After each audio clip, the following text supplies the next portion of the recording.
A este dossier lo denominamos la gran estafa argentina. A principios del siglo XIX se contrae el primer empréstito con la banca Baring de Inglaterra. Desde entonces, la deuda externa determinará la dependencia de la nación a lo largo de su historia. El crecimiento de la deuda es una constante en esos años, debido a la apertura comercial y a la decisión de que no paguen impuestos los terratenientes ni los capitales extranjeros. De esta forma, la única manera que tiene el Estado de solventar sus deudas es recurriendo a nuevos préstamos.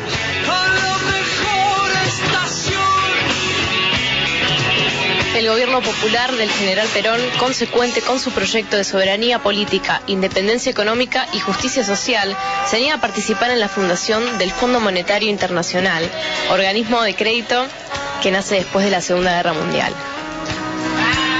En 1955, la revancha oligarca y gorila golpea al gobierno de Juan Perón, derrocándolo y forzando su exilio.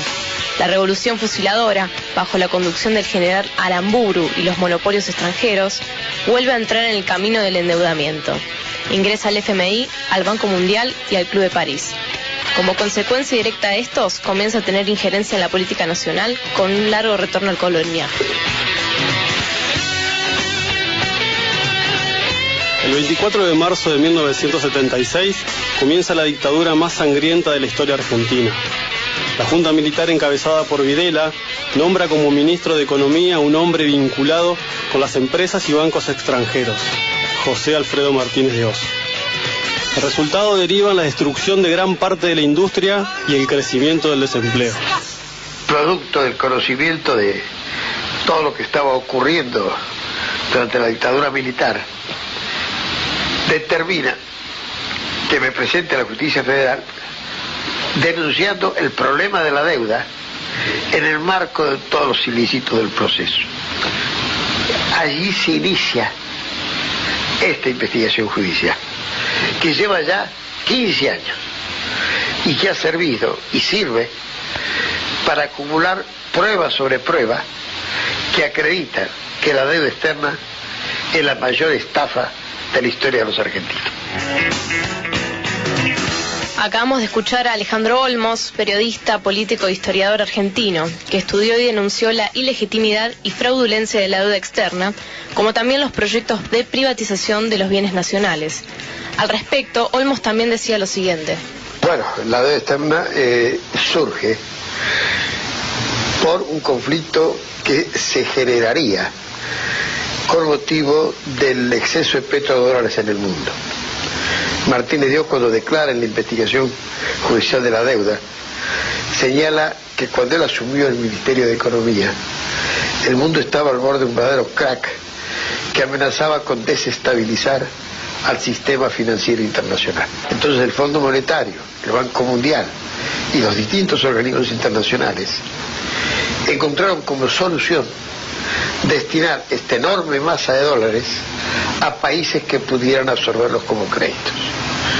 La Argentina fue uno de los países elegidos. Es decir, que la deuda externa se fabrica, dicho en forma así concreta, no para resolver los problemas de la Argentina, sino para resolver los problemas de la banca mundial. Alejandro Olmos no ignoraba la trascendencia de la denuncia. Sabía que el juicio a Martínez de Oz implicaba también a los grandes intereses financieros y políticos que convergían en la figura del nefasto acusado. Sabía que la denuncia involucraba a secretarios de Estado, funcionarios públicos, dueños de bancos, financistas y empresarios. Sostenía que ninguno de los acusados iba a ir preso, pero al menos logró que la historia argentina se supiera la verdad de estos delincuentes internacionales. Entrada la década del 90, se produce el colapso de la economía nacional.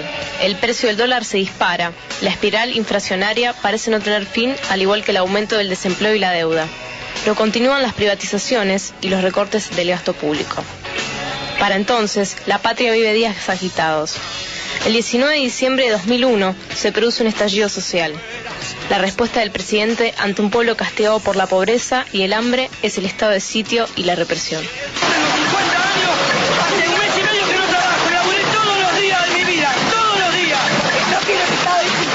Porque no quiero ser una súplica del Fondo Monetario Internacional.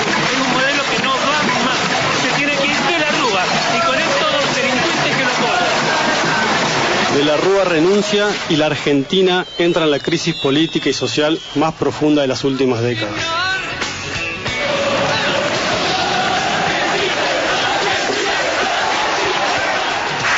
No se puede recurrir al ajuste ni incrementar el endeudamiento. No se puede volver a pagar deuda a costa del hambre y la exclusión de los argentinos, generando más pobreza y aumentando la conflictividad social. Néstor tenía presente que bajo la presión de los organismos financieros internacionales no había crecimiento posible. Teníamos que terminar con las relaciones carnales. Fue su decisión pagar por el total de la deuda que el país tenía con el FMI. Y también podemos decir que nuestros medios y diarios ya no tienen que sacar más los títulos que decían que llegan los veedores del Fondo Internacional a ver cómo nos portamos los argentinos. Le pagamos, le dijimos chau, recuperamos nuestra soberanía, recuperamos nuestra dignidad y el Fondo Monetario Internacional no viene más a conducir los destinos de la economía de la patria como lo hizo durante tanto tiempo. En el 2010, el gobierno de Cristina Fernández de Kirchner realiza un nuevo llamado a acreedores para incorporar a los que no habían acordado antes. Quienes no entraron en esa negociación comienzan a litigar contra la Argentina en la justicia norteamericana. De esta forma, lograrían la reestructuración de la deuda, se desplome y que el país siga sometido a la especulación y el saqueo de fondos buitres. La Alianza Neoliberal de Cambiemos pretende derogar las leyes Cerrojo y de Pago Soberano. Si se derogasen y efectivamente se pagara en las condiciones que los buitres piden, los acreedores que entraron en las anteriores negociaciones exigirían lo mismo. Esto dispararía nuevamente la deuda a montos siderales e impensables para la Argentina. Ese es el objetivo de Griesa, de los fondos buitres, del capital especulativo internacional y de la Alianza Neoliberal de Cambiemos. Ver nuevamente a la patria de rodillas con su pueblo doblegado por el hambre, la desocupación y la miseria.